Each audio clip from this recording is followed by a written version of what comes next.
moments in your life, magic moments that you'll probably remember for the rest of your life. I've been blessed that over the years I've received many magic moments, and I have given a few, but I've received far more than I've ever given.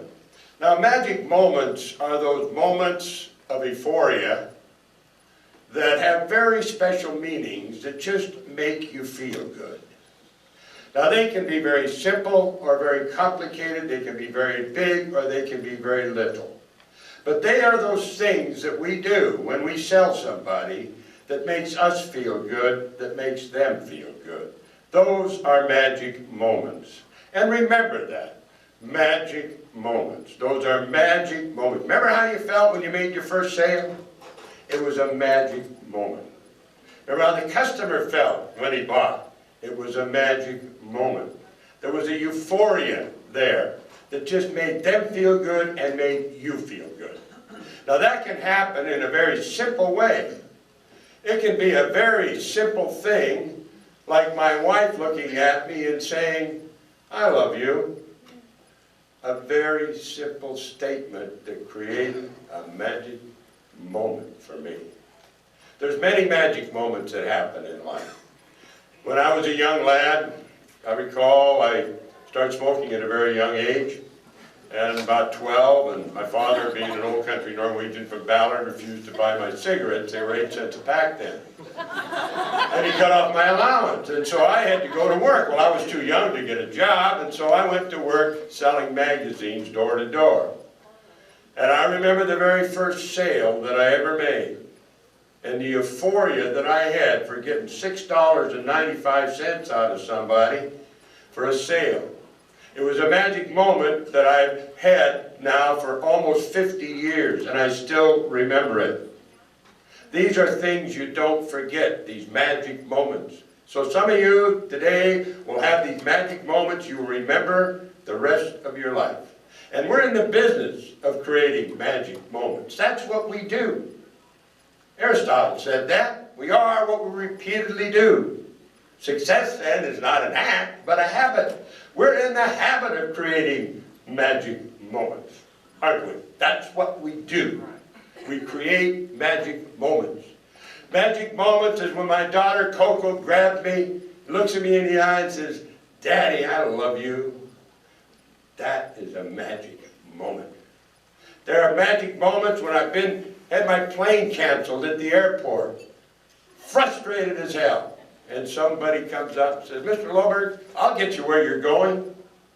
That's a magic moment.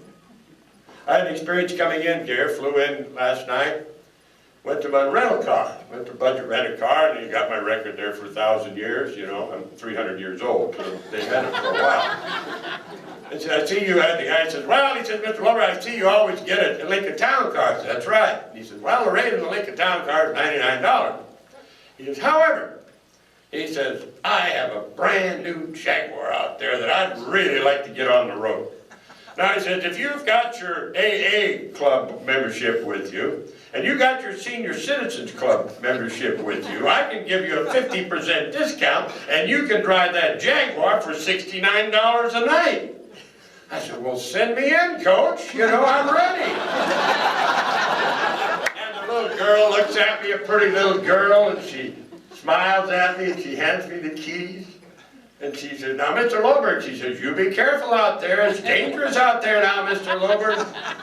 And I smiled, and she smiled. I said, "Young lady, you know, at my age, even Viagra doesn't help. You know? You don't have to worry about me being out there where it's dangerous. But I am going to have some fun with this Jaguar."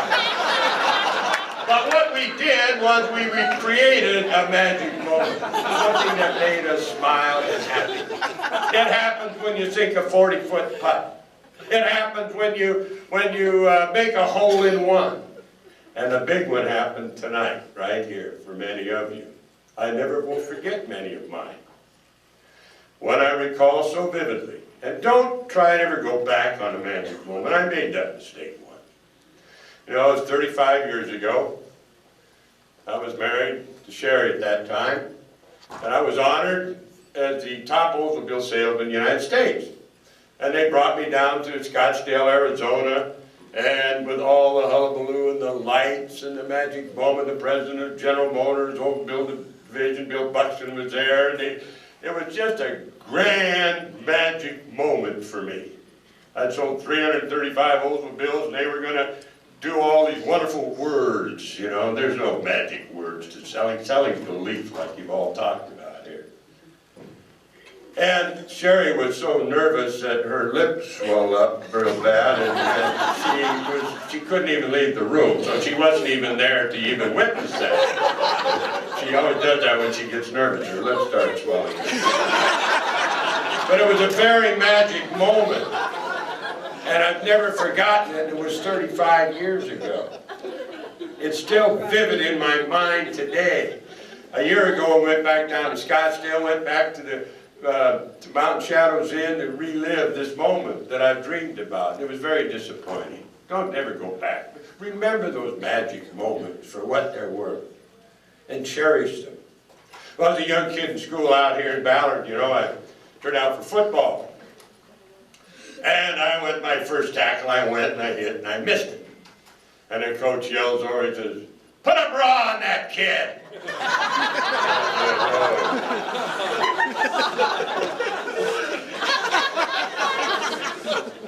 And then he brings me over and he puts his arms around me and he looks me in the eye and he says, "Loberg," he says, "I did that for one reason." He said, "If it was anybody else," he said, "I wouldn't have said anything. But you, Loberg, you have the makings of an All-American. And that is not going to be expected from you in the future, Loberg. When you hit somebody, you give them everything that's in you. And I don't want to ever see that from a future All-American."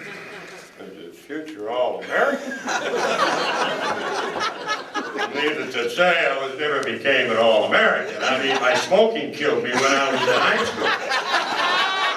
But the magic moment that this coach thought, even told me, "You're going to be an All-American." I mean, I never forgot that. That was a magic moment. And we're in the business of magic moments, aren't we? You know, I recently attended an Arctic convention, and the theme there, we looked at, I'm on the Chairman's League there, and I know that, you know, anybody be in the Chairman's League, you buy 10 grand, you get a badge, you're the Chairman's League. You know, that's no big deal. But you sit around there and you get all these brainy ideas, and they determine that what happens in the future now, as we migrate into this wealth that's accompanying the nation, that time has become the new currency. Time. 1,000 people were surveyed whether they would rather have a raise or more time off. 62% said more time off. 62%. Time is the new currency. And what a product you got and what a company you got to fill that need. There ain't coming any better.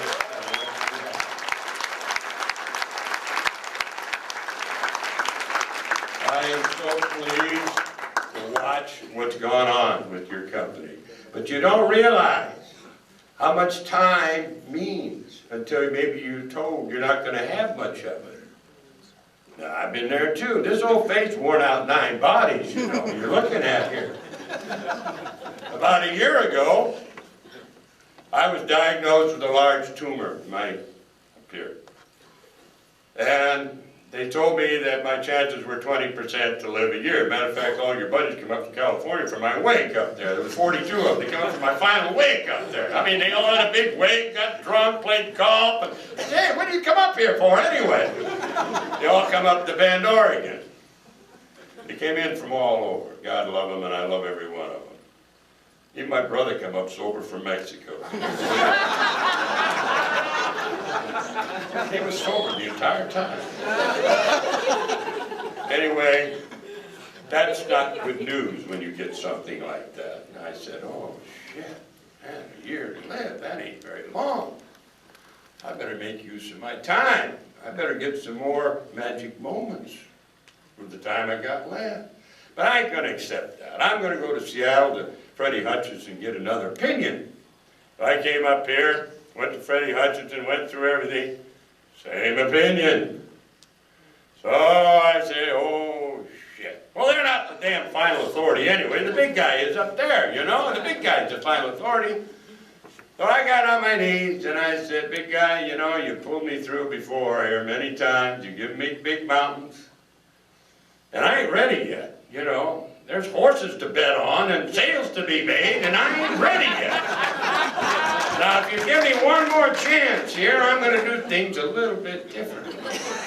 And I know you can do it. And he did, and it worked. And I went to the doctors, and they said they couldn't believe it. They put me up as a test case. This giant grapefruit had disappeared. And last week I got a complete clean bill of health. Now, in the meantime, what had happened is I'd made up my mind, here's two authorities. I wasn't going to have many magic moments left. So I got my will in order. I resigned my position. Took my wife out here to the cemetery and showed her where my last piece of real estate was. That was kind of traumatic. She didn't like it. Didn't have a view, according to her. But anyway, she told her like that anyway. And I liquidated a couple racehorses. And then I sat down in my chair and said, this is bullshit. You know, this is really bullshit. I mean, what do those doctors know anyway? The big guy's the one that makes the decision. So I went in and I got a clean bill of health. It disappeared, completely gone. So I go back for my 4-month check last week. Doctor says, it's gone. He said, ain't a trace left of that thing. I said, well, how long? He says, you probably live to be 100 years old. I said, God, 30 years of bonus time? Oh, I can ask that.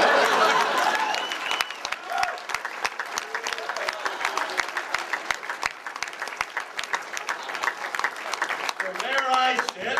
I resigned my job. I sold my racehorses. And now what do? Then, oh my God, I got to regroup here a little bit.